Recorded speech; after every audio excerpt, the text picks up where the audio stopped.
আপনার বাগদত্তা হবু বউকে বলেছেন মেম সাহেবের কথা? হ্যাঁ হ্যাঁ, মিথ্যে, সবকিছু মিথ্যে। কিছুদিন আগে আপনি আমাকে ভালোবেসেছিলেন। আপনার ভালোবাসা নাকি আমার গায়ে চাদর, আমার পায়ে লুটোবে এসে।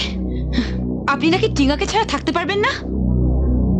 আমার জন্য নাকি আপনি আপনার যশ, খ্যাতি, নাম, সম্মান, আত্মসম্মান সবকিছু দাঁতে লাগিয়ে দিয়েছিলেন। তাহলে কোনটা সত্যি, আপনার ওই কথাগুলো না আজকে এই বিয়ে? কি হলো, চুপ করে আছেন কেন? বলুন বলুন। শুনুন, শুনলেন তো সবকিছু। এরপরেও মুখ থেকে করেছে যে বিয়ে করবেন এই মানুষটাকে। এই মানুষটার সবকিছু মিথ্যে। কি হলো, উত্তর দিন। জানি আপনাকেও ঠকানো হয়েছে, আমার মতো আপনাকেও কিছু জানানো হয়নি।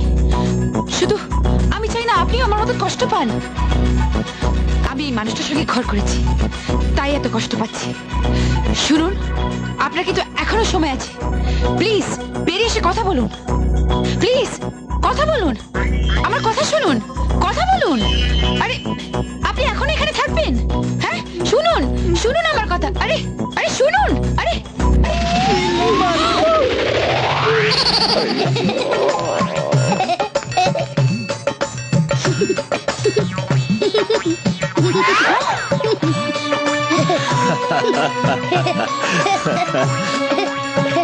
ମୁଁ ଘର ତ ଅଛି, ମୁଁ କିଛି ଜାଣି ନା। ସେଠି ଜୋର କରି ବିଏର ମଣ୍ଡପେ ବସି ଦିচ্ছে। କିଛି ଜାଣି না। এসব এসব কি হচ্ছে? What is all this?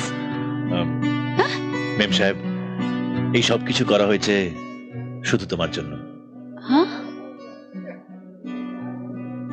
আমার সবকিছু তো বলা হয়ে গেছে, সব সত্যি সব মিথ্যে। ঠামা, এই সব কিছু আমি আর ঠাম্মা মিলেই প্ল্যান করেছি। এই নাটকটা না করলে হয়তো তুমি এখানে আসতেই না। তোমাকে এমনি ডাকলে তুমি কি আসতে? যদি এই নাটকটা না হতো। তুমি আমার মেঘ কুমারকে খুব ভালোবাসো এবং তার জন্য ভীষণ কষ্ট পাচ্ছ। তাহলে এবার বলো, আমি তোমাকে আটকাবার জন্য শেষ চেষ্টা করেছি,